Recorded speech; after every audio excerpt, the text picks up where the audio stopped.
The typical runner's knee injury takes, on average, 6 to 12 weeks to heal and bounce back from. In extreme cases, it can take 6 months.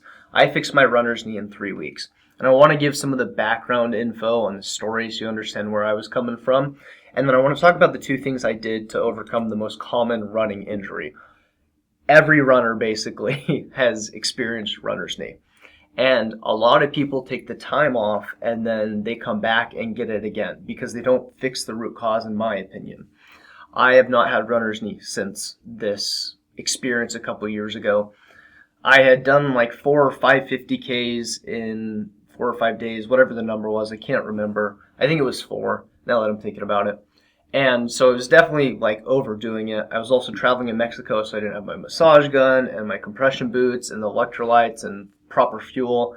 So I was beating up my body. I was in a little bit of a challenge. I don't need to get into it now, but it's called No Rest November and Sudden Death December.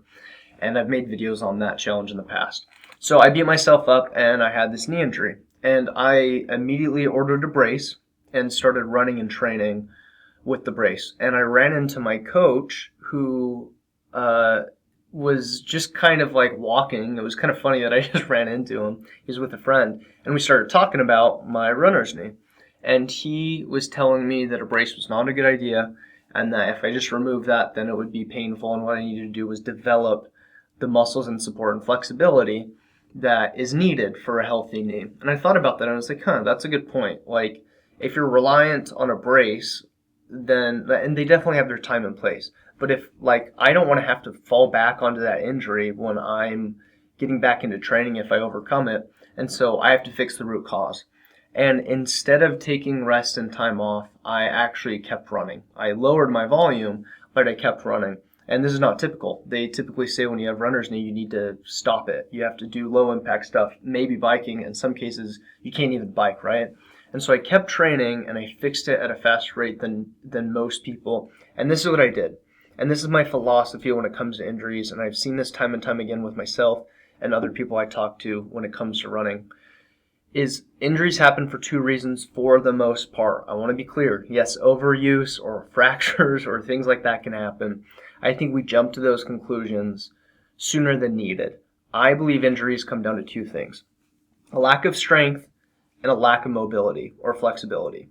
So let's start with the strength thing. So one of the things that I started to hypothesize was, if my knee is weak, hypothetically, for this runner's knee injury, what do I need to strengthen in order to have the right support? And what I realized is that the tibialis muscle, so the muscle that rides along the shin, I realized that it was kind of weak. When I paid attention to the running I was doing, I felt that it was a little bit more fatigued or a little bit more sore than other parts in my body. And so I was like, maybe there's a weakness there. And so this is one of the things I did that helped me overcome the runner's knee really fast. Was I did what I call tibialis curls, where you basically take a kettlebell. So let's say this is my knee, my shin, my foot, and ankle.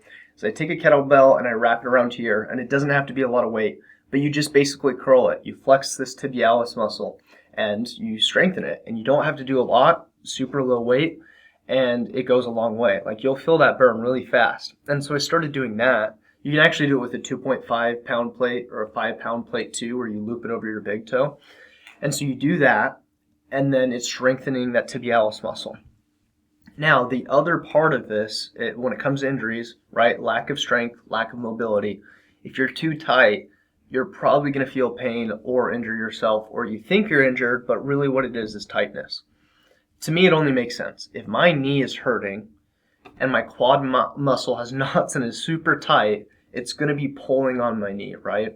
And so I realized how tight my quad was, and in fact, I had a huge knot just right above my knee when I went in for massage.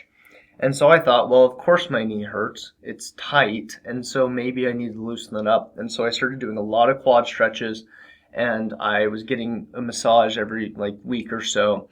And eventually, after 2.5, 3 weeks, my runner's knee pain went away, and I never experienced it again. And I thought that was fascinating because, one, usually you're supposed to take 3 to 4 to 6 months off of running completely, which I didn't do. I just lowered my volume.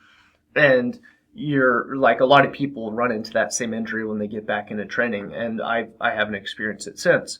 And I think it's because I solved the root issue where there was a lack of strength and there was a lack of mobility. And so I take this and apply this to any pain or injury I experience, and I look at what could be weak that's not supporting this effort or volume, and what could be too tight where it's pulling on things in the wrong way. And our whole body's connected. I'm a certified yoga teacher, and this is just so true, where you might think you have an issue because of your back, but it might be your hamstring pulling on your back. Or maybe your knee hurts and it's because your calf is too tight and it's pulling on things in that area.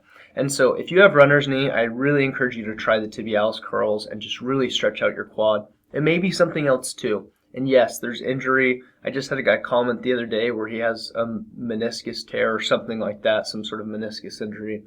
And yeah, that's a very real thing. So you obviously have to do your due diligence and figure out what's going on and be safe and careful. Though I don't think you'll hurt yourself from getting stronger and getting more flexible. I think that's actually only going to help you as long as you're getting stronger and being flexible in a safe way.